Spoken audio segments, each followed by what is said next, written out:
কোটি কোটি নিয়ামত দিয়ে আল্লাহ আমাদেরকে ভরে রেখে দিয়েছে।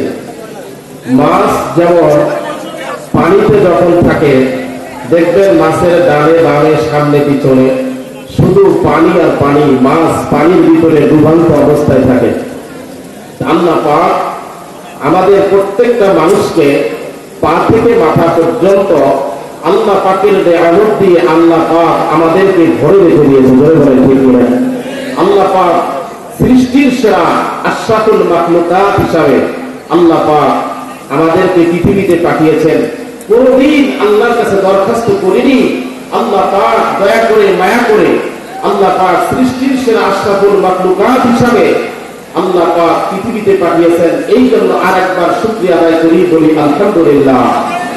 আল্লাহ পাক আমাদেরকে যত নিয়ামত দিয়েছেন একটা একটা করে নিয়ামতের যদি শুকরিয়া আদায় করি, এমন পর্যন্ত যদি আমরা হায়াত পাই, শেষদারত অবস্থায় আমার মনে হয় এমন পর্যন্ত হায়াত পাওয়ার পরেও আল্লাহ পাকের একটা নিয়ামতের শুকরিয়া আদায় করে আমরা শেষ করতে পারবো না। জোরে বলেন কথা বলে ঠিক কিনা? আল্লাহ পাক ইচ্ছা করলে আপনাকে আমাকে বড় জঙ্গলের হিংস্র প্রাণী বানাইতে পারত কি পারত না? জোরে বলেন পারত কি পারত না?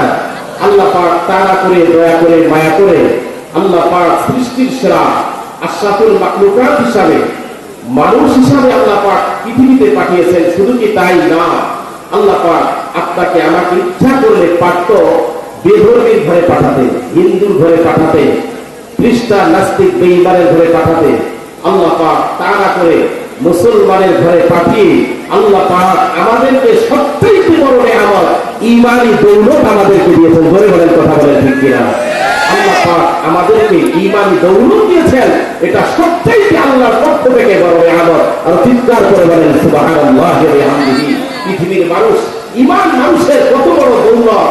আজকে পৃথিবীতে একটি জিনিস লক্ষ্য রাখেন, আজকে পৃথিবীর ভিতরে কেউ যদি সবচাইতে পৃথিবীর দামি চেয়ার দখল করে, সবচাইতে পৃথিবীর সবচাইতে বড় ডিগ্রি অর্জন করে, সবচাইতে পৃথিবীর বড় রাজত্ব অর্জন করে, কিন্তু ওই লোকটার যদি ঈমান না থাকে, আল্লাহর পয়গম্বর বলেন আল্লাহ পাক রব্বুল আলামিনের দরবারে যখন মৃত্যুর পরে ওই ব্যক্তি হাজিরা দেবে, ওই ব্যক্তির 4 পয়সার দাম আল্লাহর কাছে নাই। জোরে বলেন কথা বলেন ঠিক কিনা? মুসলমান ভাইরা একটা কথা বলে রাখবেন, আল্লাহ রাব্বুল আলামিন আপনাকে আমাকে যত নিয়ামত দান করেছেন, সবচাইতে বড় নিয়ামত আল্লাহ পাক আপনাকে আমাকে ঈমানি দৌলত দিয়েছেন। জোরে বলেন কথা বলেন ঠিক কিনা?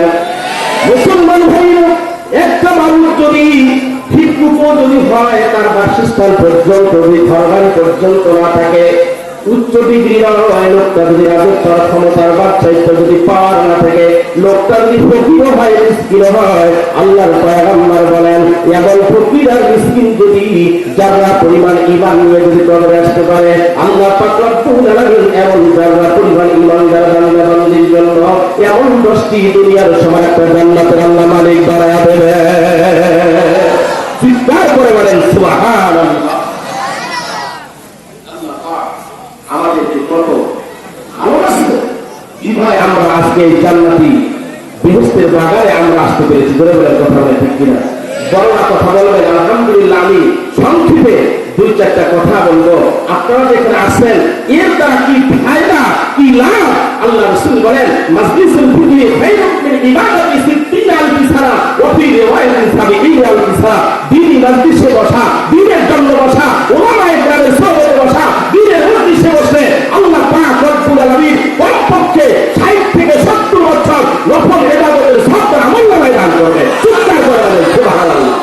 মুসলমান ভাই একটা কথা রাখবেন, এই পৃথিবীর জীবন জীবন নয়, আরেকটা জীবন আছে, যেই জীবনের শুরু আছে শেষ নাই। করে বলেন কথা বলেন ঠিক কিনা? বাবাজি আসার সিরিয়াল আছে, যাওয়ার কিন্তু সিরিয়াল নাই, কখন কে চলে যাব। তবে মুসলমান এই মাহফিলটা যদি আপনার জন্য জীবনের শেষ মাহফিল, এমন হতে পারে মাহফিলটা কিয়ামতের ময়দানে আল্লাহ পাক রব্বুল আলামিন নাজাতের জয় আমাদের জন্য বাড়া দিতে পারে কি পারে না? জোরে বলেন পারে কি পারে না? এই জন্য মুসলমান বন্ধু, যতক্ষণ পর্যন্ত মাহফিল চলবে আমরা সকলেই থাকবো তো ইনশাআল্লাহ। কি বলে থাকবো না? ওয়াজের সম্রাট কুয়াকাটা হুজুর আসতেছেন ইনশাআল্লাহ। কি বলেন? আমার শ্রদ্ধেয় বড় ভাই আমির ফারুকী সাহেব আসতেছেন আলহামদুলিল্লাহ। তবে সম্মানিত হাজিরিন, যত কিছু করি না কেন আমাদের ঈমান মজবুত রাখতে হবে। বলে বলেন, কথা বলেন ঠিক কিনা? ঈমান হলো এক সংখ্যার মতো। ঈমান কোন সংখ্যা? এক লেখে একটা যদি শূন্য দেন কত হবে? 10। আর একটা শূন্য দিয়ে 100। ঠিক তেমনি ভাবে মানুষের ঈমান যখন পাকাপোক্ত হয়ে যাবে, মানুষের ঈমান যখন মজবুত হয়ে যাবে, আল্লাহর বান্দা ঈমান মজবুত করার পরে, ঈমান মজবুত হওয়ার পর আল্লাহর বান্দা যদি অল্প আমল করে, অল্প আমলটাও উহুদ পাহাড় পরিমাণ সওয়াব আল্লাহ দেবে। ঈমান আল্লাহ পাক কোরআনে কারীমের জায়গায় জায়গায় আল্লাহ পাক ঈমানদারকে দেখে বলছেন, ইয়া আইয়ুহাল্লাযীনা আমানু, হে ঈমানদাররা, ইন্নাল্লাযীনা আমানু, হে ঈমানদাররা, তোমরা যদি আমি মাওলা পাকের জান্নাতুল ফিরদাউসের মেহমান হতে চাও, তাহলে তোমরা দুটি আমল করো। 1 নম্বর, ঈমান আনার পরে তোমরা নেক আমল করো। সুবহানাল্লাহ বলেন। আর নেক আমলের প্রথম স্তরটা হলো নামাজ। জোরে বলেন, নেক আমলের প্রথম স্তর কি? কেন? একজন মানুষ ঈমান আনার পরে সাথে সাথে তার উপর যাকাতের হুকুম আসবে না। জোরে বলেন, আসবে নাকি? একজন মানুষ বেধর্মী হিন্দু, বিধর্মী একজন কালিমা পড়ার পরে, ঈমান আনার পরে সাথে সাথে তার উপর হজের হুকুম আসবে না? আসবে। যাকাত পরিমাণ যদি হয়, যে পরিমাণ টাকা থাকলে যাকাত ফরজ হয়, ওই পরিমাণ টাকা থাকলে না তার উপর যাকাত ফরজ হবে। হজ করার মতো যদি সামর্থ্য থাকে তাহলে তার উপর হজ ফরজ হবে। কিন্তু মুসলমান একজন মানুষ ঈমান আনার পরে পরে তার উপর সর্বপ্রথম বালের বালিকা হওয়ার পরে পরেই নামাজ ফরজ আছে না? বলে বলে ঈমান আনার পরে পরেই নেক আমলের প্রথম স্তরটা কি? নামাজ। বলে বলে কি? নামাজ। আর আল্লাহ রাসূল বলে, আউয়ালু মা ইউহাসাবু বিহিল আবদু ইয়াওমাল কিয়ামাতিস সালাহ। আর আল্লাহ পাক সর্বপ্রথম কিয়ামতের ময়দানে বান্দার নামাজেরই হিসাব নেবে। সুবহানাল্লাহ বলেন। যার নামাজ ভালো তার সব ভালো। যার প্রথম গাড়ি নামাজের হিসাব যার আসান, বাকি আমলগুলো তার জন্য হিসাব আসান হয়ে যাবে, সোজা হয়ে যাবে। আল্লাহু আকবার বলেন। আমরা নামাজ পড়বো না ছাড়বো? জোরে বলেন, নামাজ পড়বো না ছাড়বো? কয়েকটা নামাজ পড়বেন শুধু জুমার দিন না 5 ওয়াক্ত? জোরে বলেন, কয়েকটা পড়বেন? আজকের থেকে এখানে ওয়াদাবদ্ধ হয়ে যান, কোনদিন আর নামাজ কাজা করবো না। জোরে বলেন, কথা বলেন ঠিক কিনা? কেউ যদি আল্লাহ হয়ে দুর্মুখের আগুনের হয়ে কেউ যদি নামাজ আদায় করে, খোদার কসম করে বলি, ওই লোকটা কখনো সুদ খেতে পারে না, ওই লোকটা কখনো মিথ্যা কথা বলতে পারে না। আল্লাহর ভয় যার ভিতরে থাকবে, ওই লোকটি কখনো রাতের অন্ধকারে পেট ফেলায়া ঘুষ নিতে পারে, ঘুষের থেকে আত্মসাৎ করতে পারে। এই জন্য সম্মানিত হাজিরিন, সর্বপ্রথম সর্ব অবস্থায় সর্বক্ষেত্রে আল্লাহ পাক সুবহানাহু ওয়া তাআলা ঈমানদারদেরকে দেখে বলতেছেন, হে ঈমানদাররা, তোমরা ঈমান আনার পরে তোমরা নেক আমল করো। আর নেক আমলের প্রথম স্তর হলো নামাজ। তোমরা নামাজ যদি সঠিক সুন্দরভাবে নিজে পড়বে, অপরকে পড়ার জন্য দাওয়াত দিবে। আল্লাহ পাক সুবহানাহু ওয়া তাআলা বলেন আর এক আয়াতে কারিমার ভিতরে, তোমরা নিজে বাঁচো, অপরকে জাহান্নামের আগুন থেকে বাঁচানোর চেষ্টা করো। জোরে বলেন, কি বলেন? নিজে বাঁচো, অপর ভাইকে জাহান্নামের আগুন থেকে বাঁচানোর কি করতে হবে?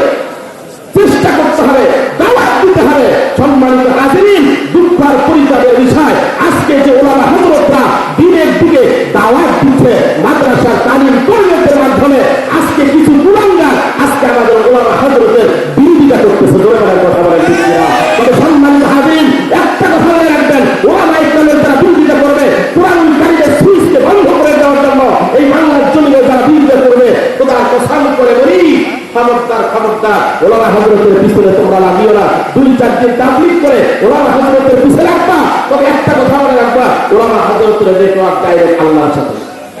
জোরে বলেন, কার সাথে? এ ভাই, একটা কথা মনে রাখবেন, আজকে অনেকে আব্দুল কাদের জিলানী রাহমাতুল্লাহ আলাইহির নাম সহ বলতে পারে কি পারে না? জোরে বলেন, পারে? আব্দুল কাদের জিলানী রাহমাতুল্লাহ আলাইহি যে যুগে ছিলেন, যে জমানায় ছিলেন, ওই জমানার বাদশা ছিল কিনা? আজকে যদি কাউকে বলা হয় আব্দুল কাদের জিলানী রাহমাতুল্লাহ আলাইহির যুগের বাদশার নাম বলেন, কেউ বলতে পারবে? এ ভাই, কথা বলেন, কেউ বলতে পারবে? খাজা মাইনুদ্দিন চিশতি রাহমাতুল্লাহ আলাইহির নাম সকলেই জানেন। শাহ ওলিউল্লাহ রহমাতুল্লাহ আলাইহির নাম সকলে জানে, কিন্তু মুসলমান ওই যুগের কোন বাদশা তার নাম কেউ বলতে পারে না। কারণ হলো মুসলমান ওই যুগের বাদশারা তারা যে পাওয়ারশালী ছিল, তাদের রাজত্ব আর ক্ষমতার পাওয়ার ছিল, তাদের নাম মানুষের মনে মনে মানুষের মুখে মুখে নয়। কারণ হলো আব্দুল কাদের জিলানী, শাহুল্লাহ মুহাদ্দিস নবী, বড় বড় পীর পয়গম্বর আল্লাহর ওলি, যদিও তারা রাজা বাদশা ছিলেন না, তাদের নেটওয়ার্ক আল্লাহর সাথে ছিল। বলেন কথা বলেন ঠিক না? তাদের নেটওয়ার্ক আল্লাহর সঙ্গে থাকার কারণে, তাদের নেটওয়ার্ক আল্লাহর সাথে থাকার কারণে আজকে মুসলমান কেমন পর্যন্ত তাদের নামগুলা সমস্ত মুসলমানের মুখে মুখে মুখে মুখে থাকবে। কিন্তু মুসলমান ওই যুগের রাজা বাদশা মন্ত্রীর নাম মুসলমানের মুখে থাকবে না। আজও পর্যন্ত দিনকে প্রতিষ্ঠা করার জন্য ওনাদের হকের হকানি যারা বছরের পর বছর যারা অবস্থায় আছে, ওরা যারা দিনের প্রতিষ্ঠা করার জন্য ইত্যাদি দরিদ্র, যদিও তারা পৃথিবী থেকে চলে যায়, তাদের নাম কেমন পর্যন্ত মানুষের মুখে মুখে থাকতেই থাকতে কথা বলে ঠিক কিনা? মুসলমান ভাইরা আমাদের জন্য আজকে আপনারা এখানে এসেছেন, এটাও আপনাদের জন্য কথা বলে ঠিক কিনা? আল্লাহ তাআলা কোরআনে বলেন, বান্দা লাইন শাকারতুম লাযিদান্নাকুম ওয়া লাইন কাফারতুম ইন্না আযাবি শাদীদ।